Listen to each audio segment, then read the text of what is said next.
one more time. Kia ora tātou, I whānau mai au e te taho o te awa o Tāmaki Makaurau.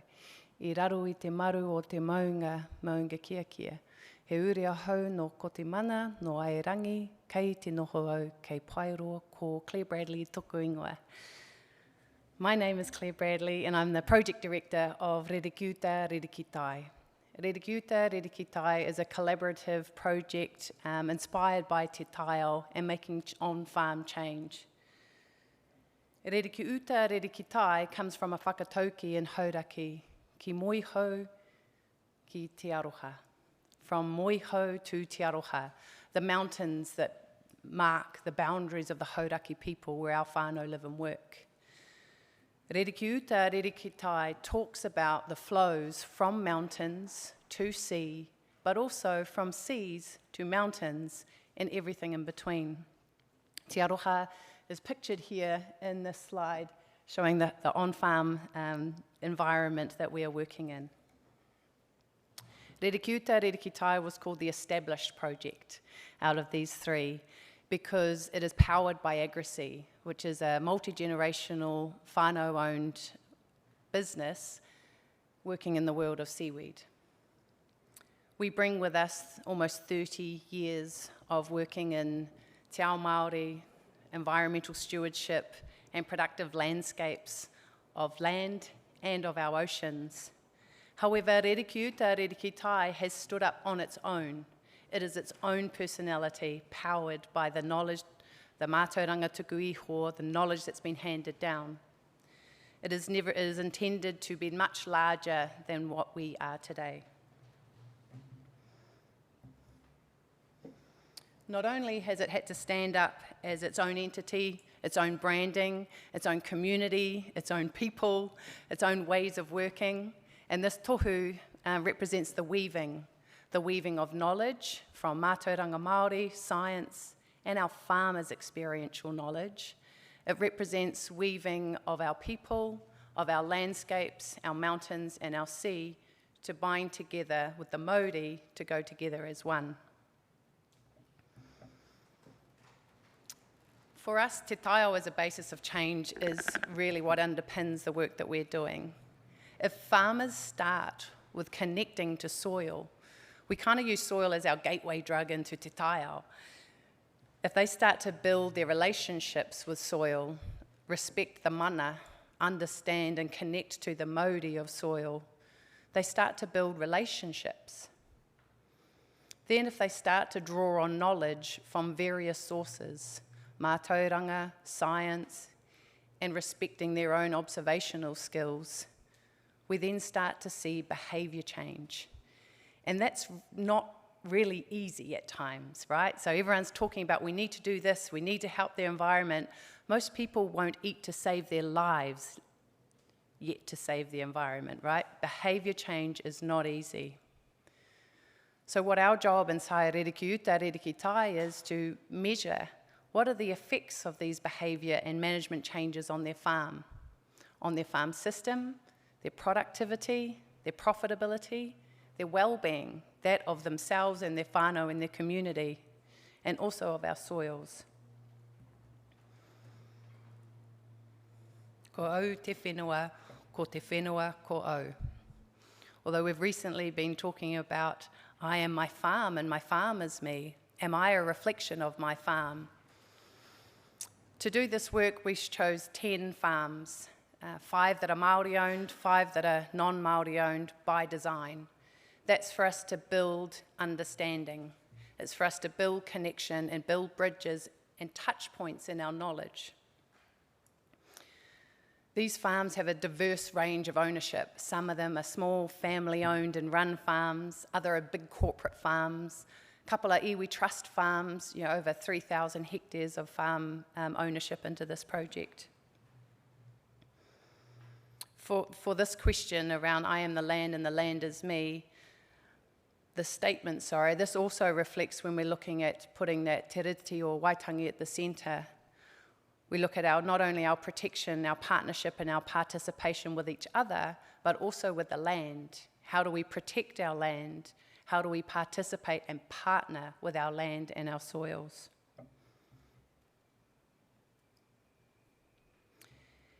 And for me, this is one of our measures of success. We held workshops, over 500 attendees around the motu, loyal to soil, we called them. And one of the mana whenua wrote to me and said, it's not every day that I get to sit in a room full of farmers and not feel tension. So what does success look like when we're talking about our farmed landscapes, our future generations, and expanding our broader measures of success? We start off with Northia Tātou. Where are we from? What is the whakapapa of our landscapes, our soils? What's our fertiliser history? What's our financial history, our 3-year averages of our performance? And who we are as people, the knowledge, the struggles, the trauma, the celebrations that we all bring with us together into this project. And many of you, if you're working in the farm systems at the moment, will understand that there's a lot of trepidation out there in our rural communities. This is around the future of farming. Where's the hope that they may see? And we see right down to the negative space of, actually, I don't see a future in farming. And all the way through to this hopeful but tinged with frustration. This is why I'm doing this trial. I want to be better. I've got uncertainty about the big changes that are coming.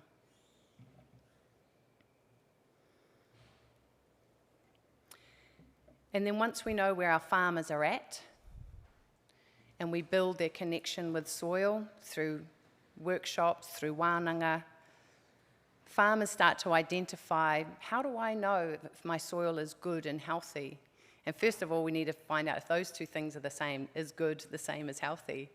So there's a lot of social science that's gone in behind this project. So these are the things that farmers have identified that they see as good and healthy soils. It's not just about the physical elements, it's about the chemical composition, the biology, and some of those tangible feelings, the smell, the sight of our soil.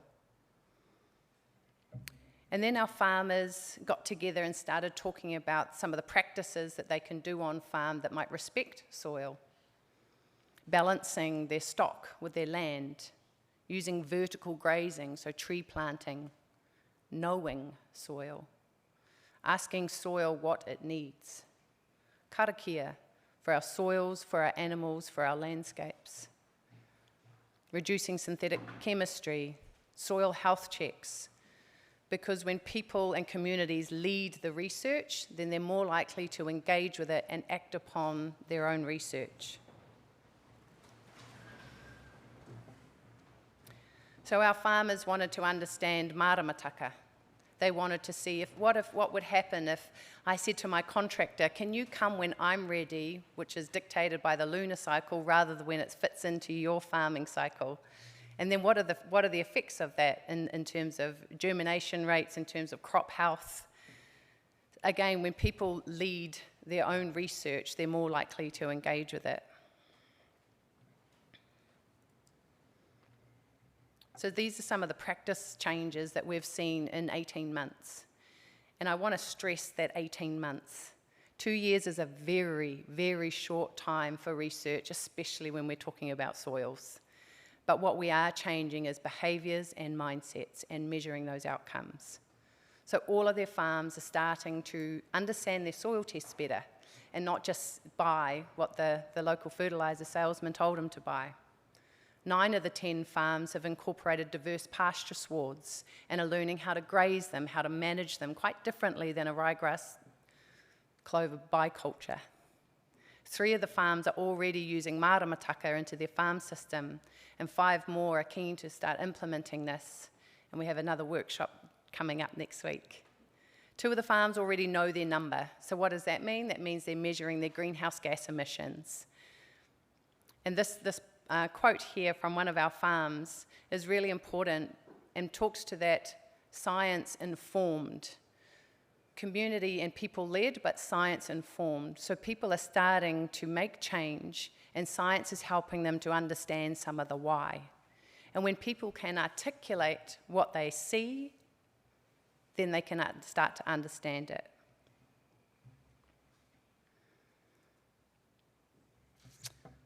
So 100% of our farms are more connected to their whenua. What does that mean?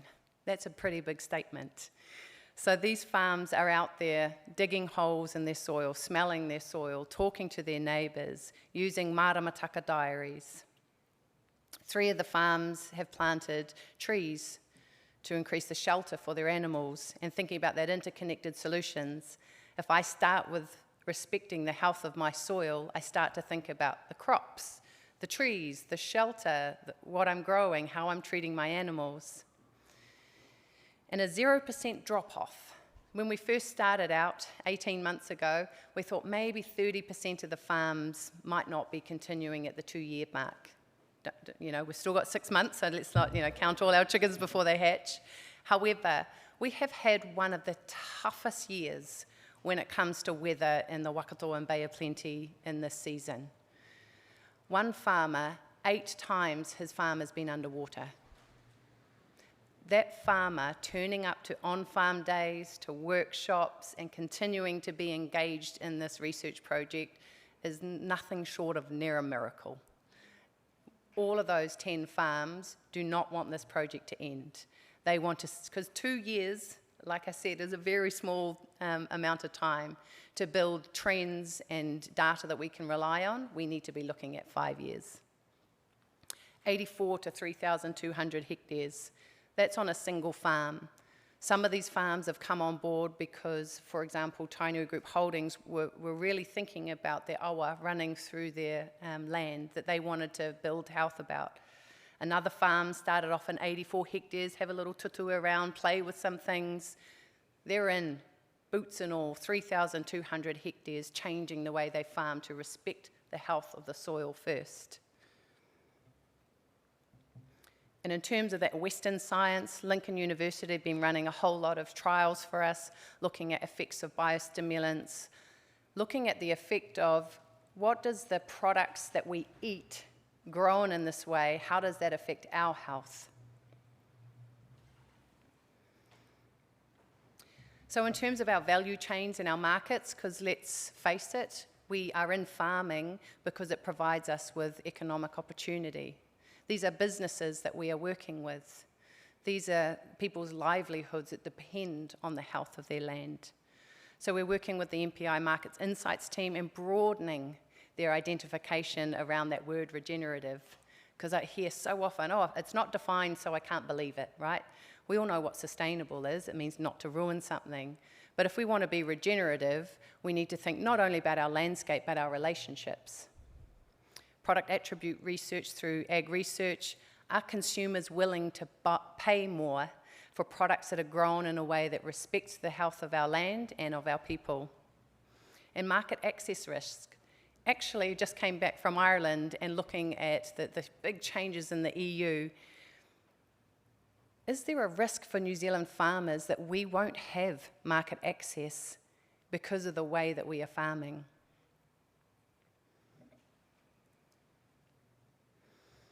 People in place, a sense of place, of belonging and well-being. One of our farms is 5th generation Hauraki Plains farmer. They're in their 80s.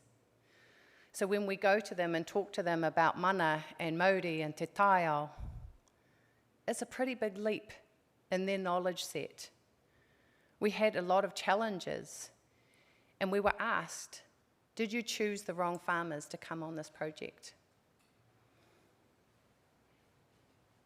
And we wondered at times, did we choose the wrong farmers to come on this project? But actually, if we wanted 10 farms who were organic, regenerative, and just kind of dance around and actually not make any change, we could have done that. But if we can shift the dial with people.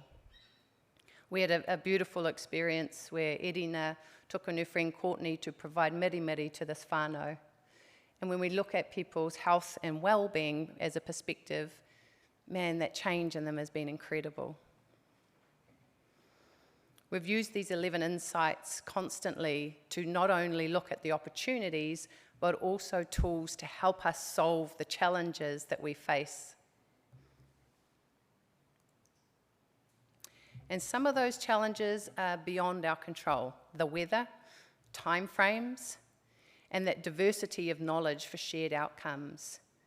It's really easy to say, we're going to weave mātauranga Māori, Western science, and farmer knowledge together. That's a really great statement.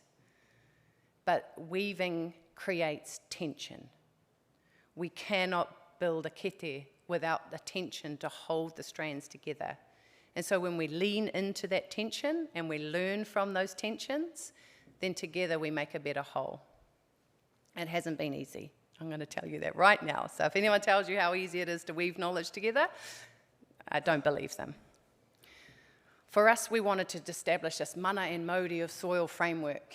And we learned really quickly that trying to put Taiao Māori into a box was not the right way to go. So we had to pull back.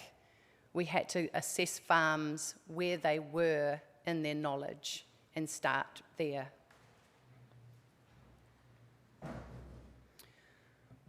Again, when we look at Taiao Manawa Ora, purpose-led change, to change is hard.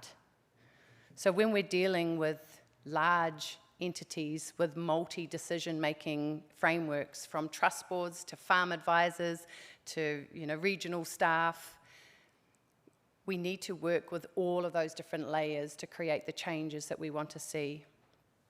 This is an example of on-farm workshops happening with workers in a big trust, and this is the trust that also has gone that 84 hectares to 3,200. We've had staff changes, we've had trust board changes, we've had ownership changes, and again, 0% drop-off because people relate to soil. So what are the opportunities to revitalise Te Taiao? As I said, we're not precious of Rere Kuta, Rere ki Tai. Well, we are, we're really precious. But it is a life of its own. People connect to it as a way of relating to soil, to weaving knowledge, and to changing their behaviours and farm practices. Being able to minimise repetition. One of the incredible benefits of being in this kaupapa has been able to lean in on Waiwanaka and Te Kahuero, listen to their learnings, seek to understand, and look at where we can share our resources. I see so many things that are just funded repetitionally. We need to reach out and say, what can we learn? How can we amplify what you are doing? Not how can we recreate what you are doing. And those who hold the funding streams, that's part of their, or your, if you're in the room, that's part of your responsibility, right? You can see who you're funding, so it's your job to weave those people together. International connections. These are not just Aotearoa problems. This is global problems that we are dealing with. And there are others doing incredible things, but we also have a place-based approach that is uniquely Aotearoa. So, get in touch. Like I said, it's not about everyone out there doing it on their own. It's about building our networks, inspiring others, learning from each other. And so if you are interested, please get in touch. And lastly, thank you. This is our PO leads who look after Rere Kuta, Rere ki Tai. Each of the POs have a whānau advisory system around them to support them.